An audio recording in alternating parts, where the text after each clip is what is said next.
This video is about administrative 6-month follow-up surveys.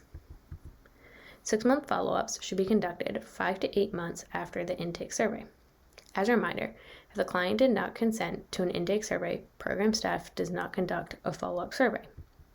Completed surveys should be returned to Office of Behavioral Health within 5 days of completion. Email completed surveys to gipra@maine.gov and include the agency abbreviation, client ID, and survey type in the file name. Participation in the GIPRA survey is at the client's discretion, and the client must give consent for each individual survey. If the client cannot be contacted or refuses to participate in a full GIPRA follow-up survey, program staff completes an administrative follow-up, or Section A, record management, and Section I, follow-up status. If program staff conducts an administrative follow-up, they do not complete a discharge survey for that client. Next, we'll go over how to fill out the GIPRA form for an administrative 6-month follow-up. The first question you will complete is client ID.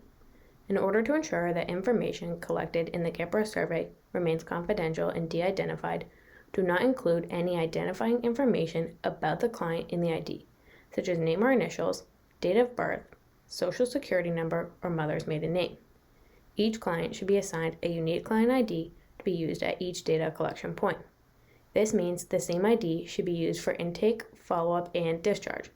If a client drops out of your program and later re-enrolls, they should use the same ID number. If your organization already uses de-identified client IDs, we may continue to use that number.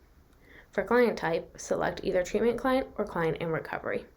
For survey date, fill in the date that you filled out this form. For survey type, select 6-month follow-up. For did the client consent to a full GIPRA survey, you would select no, and then you would move on to if you did not conduct a full GIPRA survey, select a reason, and select one of the reasons below. Once you have completed this question, you will move on to Section I, follow-up status. Next, you'll complete Section I, follow-up status, which is a program staff reported section.